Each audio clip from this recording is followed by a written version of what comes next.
Office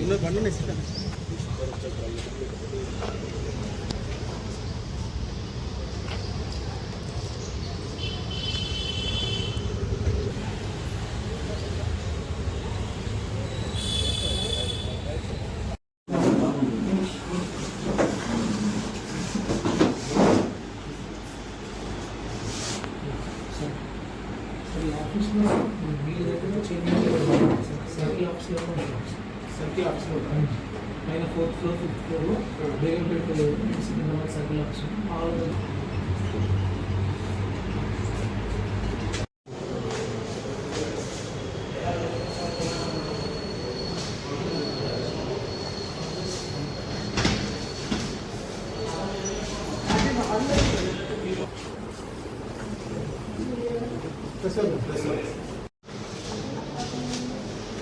stickers ఉంటాయి bank డ్రాప్లో పెట్టి చేసి చెప్పేవాళ్ళు. Okay okay sir.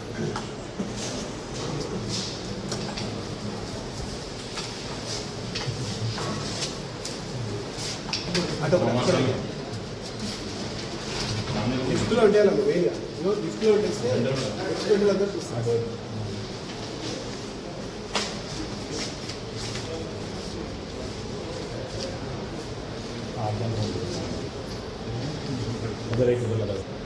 లాస్ట్ నమస్తే, నేను Gangasani Sridhar, DSP anti corruption bureau Hyderabad city. 3 days కింద మా దగ్గర ఒక వెంకట్రావు గారు అని కంప్లైంట్ వచ్చారు. అతని కంప్లైంట్ ఏంటంటే అతను ఒక 2 బిల్డింగ్స్ ఇక్కడ కన్స్ట్రక్షన్ చేశాడు. వాటి కోసం ఆల్రెడీ మున్సిపల్ పర్మిషన్ 2022లో ఇచ్చారు. బిల్డింగ్ టోటల్గా కన్స్ట్రక్షన్ అయిపోయేది. అది అయిపోయాక దానికి ఓసీ కోసమని అప్లై చేసుకున్నాడు. ఓసీ కోసమని ఇక్కడ అసిస్టెంట్ సిటీ ప్లానర్ దగ్గర అప్లై చేసి అసిస్టెంట్ సిటీ ప్లానరు అతనికి March 1st చెప్పి 4th నాడు సైట్ విజిట్ చేశాడు. అతను విజిట్ చేశాక కొన్ని షార్ట్ ఫాల్స్ రాశాడు. ఆ షార్ట్ ఫాల్స్ అన్ని క్లియర్ చేసుకోమని చెప్పాడు. ఇతను ఏం చేశాడంటే మళ్ళీ 6th నాడు ఇతన్ని మనీ కావాలని చెప్పి డిమాండ్ చేశాడు. ఒక్కొక్క బిల్డింగ్కి 4 lakhs, total 8 lakhs rupees bribe ఇవ్వాలని చెప్పి అతన్ని అడిగాడు. అతను అంత ఇచ్చుకోలేను, ఒక 4 lakhs చేస్తాను రెండింటికి కలిపి అని అతను రిక్వెస్ట్ చేస్తే కాదు 8 lakhs తప్పనిసరి ఇవ్వాల్సిందే అన్నాడు. ఆ 8 lakhs ఇవ్వలేను అని చెప్పేసి సరే అని చెప్పేసి 4 lakhs అడ్జస్ట్ చేశానని చెప్పి ఒకసారి ఇతనికి కాల్ చేశాడు. 6వ తారీఖు నాడు ఇతను బ్యాంకులో నుంచి మనీ విత్డ్రా చేసుకొని 12వ తారీఖు నాడు ఈ అసిస్టెంట్ సిటీ ప్లానర్ విఠలరావు ఇతను సఫీల్గూడలో ఒక దగ్గర బిల్డింగ్ దగ్గర ఉన్న ఇక్కడ వచ్చి ఇచ్చుకోవాలని చెప్పేసి అక్కడికి వెళ్ళాడు. అక్కడ గవర్నమెంట్ కారులోనే కూర్చొని ఆ 4 లక్షల రూపాయలు తీసుకున్నాడు.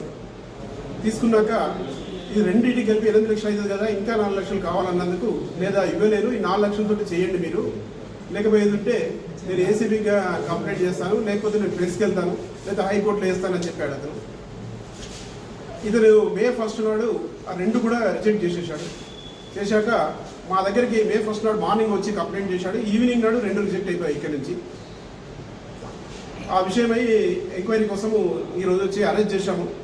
ఇంకా ఎంక్వైరీ నడుస్తుంది. ఆ 4 లక్షల రూపాయలు కూడా బ్రైబ్